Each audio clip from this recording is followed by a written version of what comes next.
This is Robin Day at Checkpoint Charlie, the American Army post with American military jeeps at the ready in the dingy back street called the Friedrichstrasse.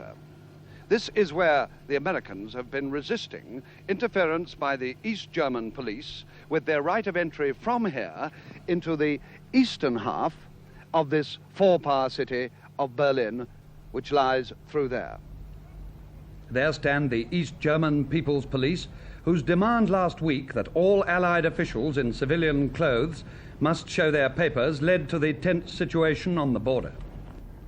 100 yards back, inside the American sector, motorized infantry stand by after withdrawal of the tanks, which were brought out to enforce the right of American civilians to enter the East sector without showing passes. At the checkpoint, American soldiers are on guard in full battle kit, complete with bulletproof vests.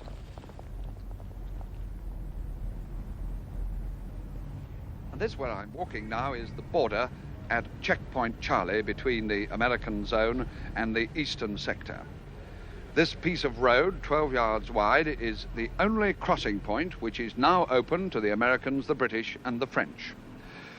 This gap in the wall, which you can see at either side of the road, is all that remains of our right to move as we wish into East Berlin. Since August the 13th, the wall has gone up right across the divided city. It has transformed what were busy crossing points into silent and deserted cul-de-sacs.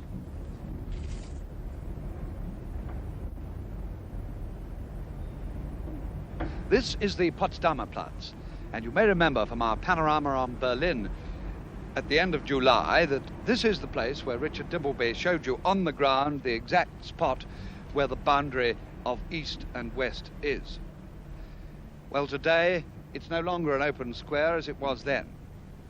Since August the 13th, Herr Ulbricht's wall has gone up, as it has along the whole of the boundary. It's 7 feet high, of stone and concrete, and then another 4 feet or so of barbed wire on the top. If you go and look over the wall, you'll see a depressing sight on the other side. A dead and empty space cleared by the communists to prevent escapes and guarded by 2 solitary members of the People's Police.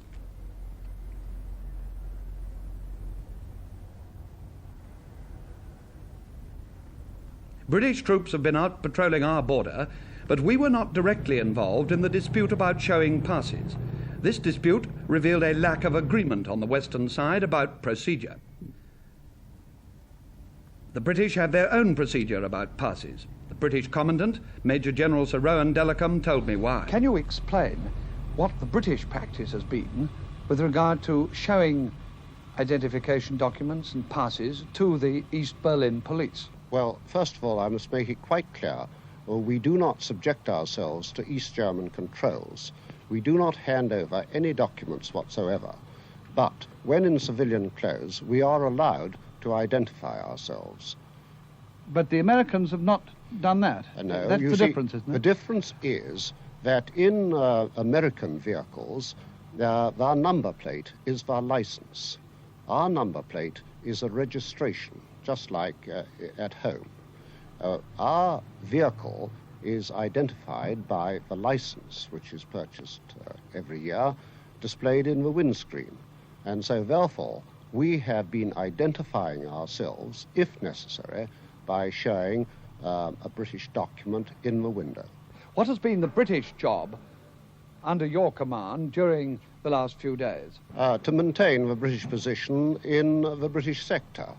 For instance, 3 nights ago, when we heard that there were quite a number of Soviet tanks moving in East Berlin, I took the normal measures for precaution in case the Russians moved against the British sector through the Brandenburg Gate. What were those precautions? I reinforced our guard at the Brandenburg Gate and applied a small number of anti-tank weapons in depth behind them.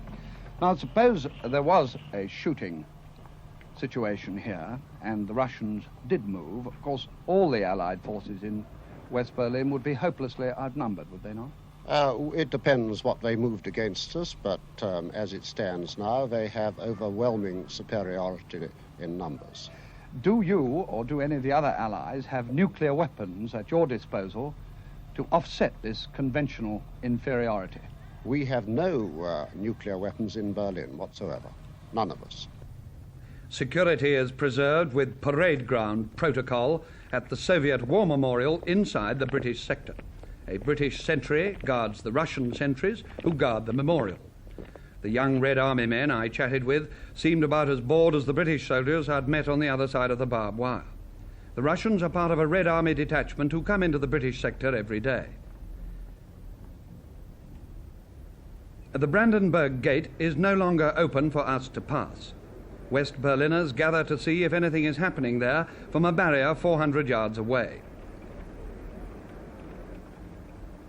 But at other parts of the border, the West Berliners can get right up close to the wall.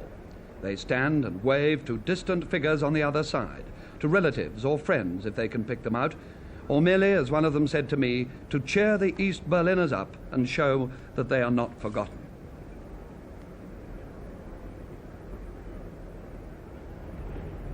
In places where the boundary is a row of houses, there is no wall, but the houses have been emptied and the windows have been bricked up. One East Berliner trying to escape jumped from the roof of this house onto the pavement in the western sector 5 stories below. West Berliners could do nothing last week except wait and watch as America and Russia bared their teeth at each other. At his small semi-detached house, I talked to West Berlin's mayor, Willy Brandt. Herr Brandt, what exactly has been achieved by the American and Russian show of force at the checkpoint Charlie? Well, I think it has been made clear that the Americans or the Allies in Berlin would not accept any further destruction of the four-power status. Of course, from the point of view of the population of Berlin, what happened on August 13 meant that the Germans couldn't move from one part of the city to the other, but there still remains this other part of the original four-power rights, freedom of movement for Allied personnel. And I think there's another important thing. The Russians were forced to show up at the sector borderline, thus correcting their former statements that they had nothing to do with what happened in East Berlin. When you refer to the further destruction of Allied rights, and you speak of the putting up of the wall on August the 13th, do you feel that it would have been better to have prevented the destruction of rights on that date? I would rather not discuss that at this time, and I think it would lead us to the problem, perhaps not as much what should have been done that day, but what might have been done before that day. Do you think that the cause of West Berlin and the cause of the Western Allies suffered a major defeat when the wall went up and nothing was done about it? Well, I have to accept the facts as they are, and the facts are that the Allied powers have taken a very firm attitude as far as West Berlin is concerned, and we are most grateful for this firmness and for the fact that the Allies have lived up to the guarantees they have given. On the other side, the Western governments did not feel to be in a position to protect part of their interests for Berlin as a whole. Are you concerned about the lack of unity among the Western Allies in the approach to negotiations with Russia about Berlin? Well, I would, of course, welcome it very much if the Western governments, including the Bonn government, if there is to be a new Bonn government. They're rather slow about sometimes that. It must come, that they should come together as soon as possible and work out a common basis for discussions with the Russians. Herr Brandt, what do you say about reports that many West Berliners are leaving your city and that West Berlin itself is a dying city? These reports are not true. there has always been a movement of capital and people out of the city and into the city. There has been a slight increase of people leaving, but there's also been an increase in people coming to Berlin.